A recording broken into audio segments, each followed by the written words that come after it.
The Handler Protocol, Episode 10, The War Within. Some battles happen entirely inside the mind. My name is S.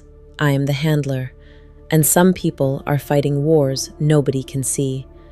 Wars hidden behind smiles, behind productivity, behind dark humor, behind silence, behind "I'm fine." Because human beings become exceptionally skilled at disguising emotional collapse when they believe nobody would understand it anyway. That is the war within, the internal battle between survival and surrender, between exhaustion and responsibility, between isolation and the desperate need to feel understood. And the terrifying part is, some people survive external trauma only to become trapped inside their own minds afterward.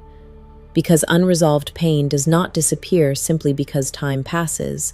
Sometimes it evolves into anxiety, into depression, into shame, into emotional numbness, into intrusive thoughts, into self-hatred, into constant overthinking, into nervous systems permanently preparing for disasters that no longer exist.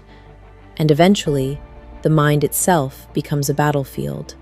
That is why some people cannot rest even when life becomes quiet, because silence amplifies everything survival mode spent years suppressing. Every regret, every insecurity, every memory, every fear, every version of themselves they blame for not surviving better. That is the hidden brutality of emotional suffering. Many people are not weak. They are overwhelmed from carrying unresolved pain while pretending to function normally, overwhelmed from constantly fighting thoughts they cannot explain to anyone around them, overwhelmed from surviving emotionally in environments that never taught them how to feel safe inside themselves. And eventually, people begin confusing emotional exhaustion with identity. They stop saying, "I am struggling," and start believing, "This is simply who I am now." That is what depression often does. Not always dramatic collapse, sometimes quiet disappearance, loss of motivation, disconnection, emotional flatness, isolation, feeling emotionally detached from life itself while still forcing yourself to move through it every day. And anxiety does something similar.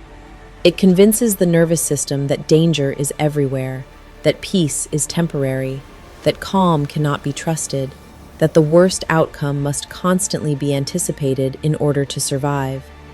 So people stay mentally armed at all times, constantly scanning, constantly preparing, constantly overthinking.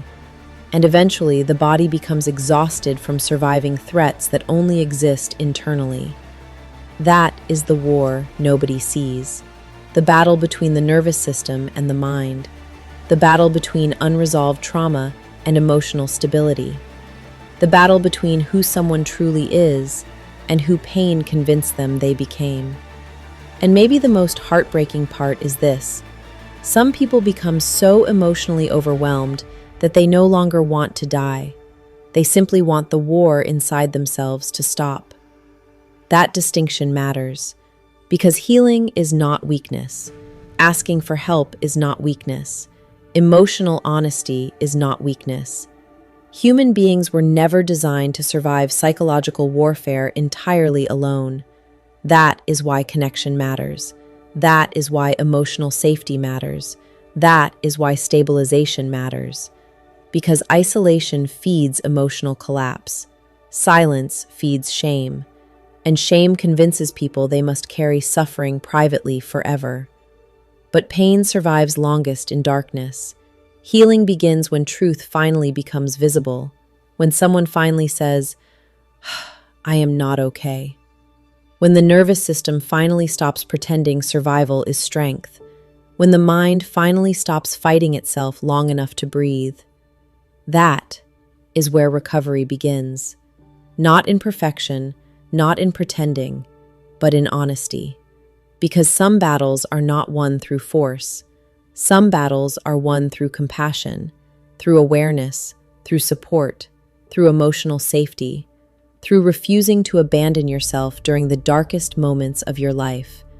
That is the war within. My name is S, and this was the Handler Protocol. Truth, pressure, transformation.